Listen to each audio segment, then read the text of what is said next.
Hello dear friends, मैं आप सभी का स्वागत करता हूं नॉलेज फुल पावर के यूट्यूब चैनल में। दोस्तों, आज से हम लोग इतिहास को स्टार्ट करने जा रहे हैं। हम लोग इसमें कंप्लीट हिस्ट्री पढ़ेंगे फ्रॉम स्टार्ट टू एंड, शुरू से लेकर के अंत तक। हिंदी मीडियम में ये बैच स्टार्ट होने वाला है हमारा इतिहास। लेकिन अगर आप लोग अभी तक नॉलेज फुल पावर के व्हाट्सएप ग्रुप और टेलीग्राम ग्रुप से नहीं जुटे हैं, आप जुट सकते हैं। लिंक आपका डिस्क्रिप्शन बॉक्स में है। आइए हम लोग स्टार्ट करते हैं अपना इतिहास। आज इसका लेक्चर नंबर 1 है। आप इस वीडियो को लास्ट तक देखिए। आइए स्टार्ट करते हैं। सबसे पहले बात आती है कि इतिहास कहते किसे हैं।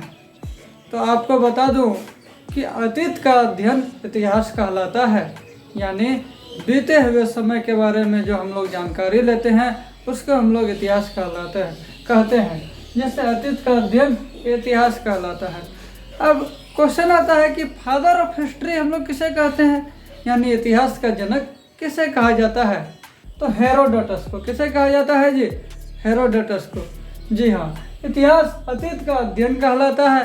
अतीत का अध्ययन को हम लोग इतिहास कहते हैं। इतिहास का जनक हेरोडोटस को कहा जाता है। इतिहास का जनक हेरोडोटस को कहा जाता है। बात आती है अब इतिहास का विभाजन। तो इतिहास को हम लोग कुल 3 भागों में बांटे हैं। इतिहास को 3 भागों में बांटा गया है।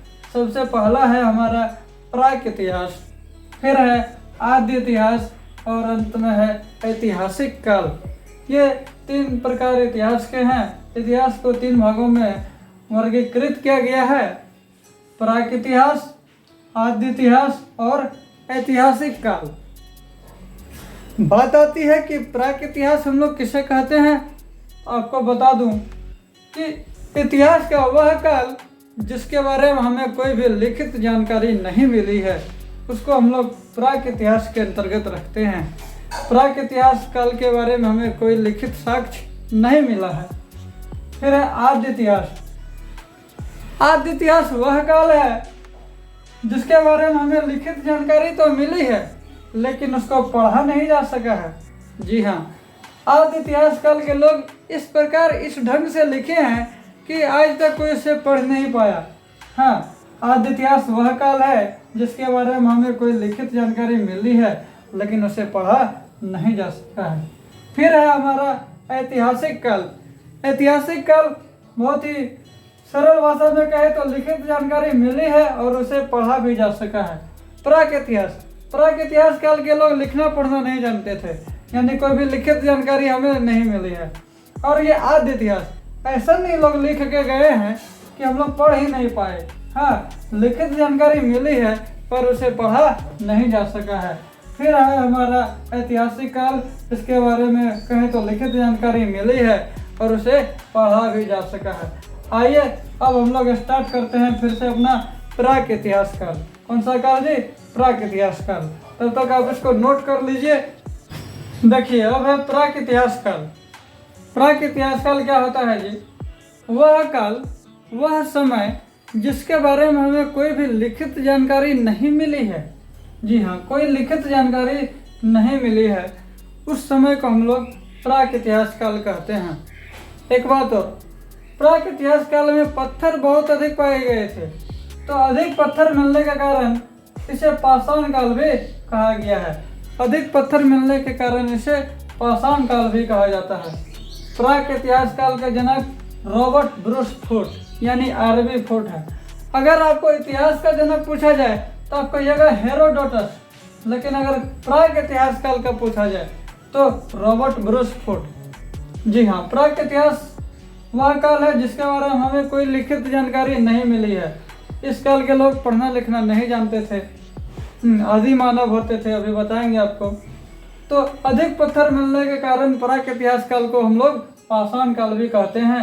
इसके जनक आरबी फुट यानी रॉबर्ट ब्रूस फुट है। हाँ, प्राक इतिहास काल का वर्गीकरण देखिए। प्राक इतिहास काल को मेनली 3 टाइप्स में बांटा गया है, लेकिन ये चौथा टाइप्स भी इसी के अंतर्गत आ जाता है। ये नव पाषाण काल के अंत में था। सबसे पहला है इसका पूरा पाषाण काल।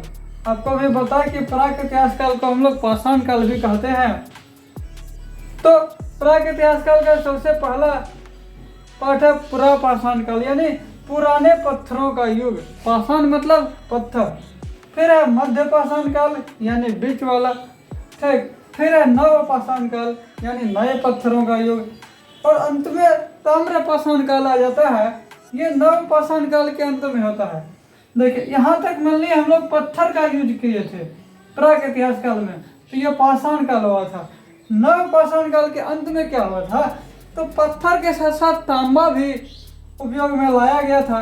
इसको तांबा और पत्थर एक साथ प्रयोग किया गया था, इसलिए इसको ताम्र पाषाण काल कहा जाता है। ताम्र मतलब तांबा। तो क्या देखा जी, प्राक इतिहास काल को हम लोग टोटली 4 टाइप्स में बांट दिए। मेनली 3 टाइप्स है, लेकिन ये चौथा टाइप्स भी इसी के अंतर्गत आता है। कौन कौन?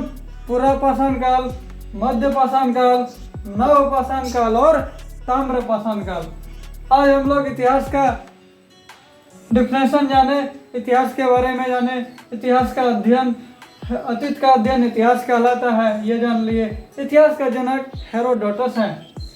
इतिहास को हम लोग टोटली 3 टाइप्स में वर्गीकृत किए, प्राक इतिहास, आद्य इतिहास और ऐतिहासिक काल। प्राक इतिहास वह काल जिसके बारे में हमें कोई लिखित जानकारी नहीं मिली है।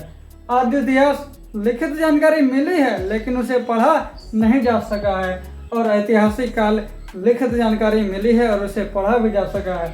फिर हम लोग प्राक इतिहास काल के बारे में देख लिए कि अधिक पत्थर मिलने के कारण इसे पाषाण काल भी कहा जाता है।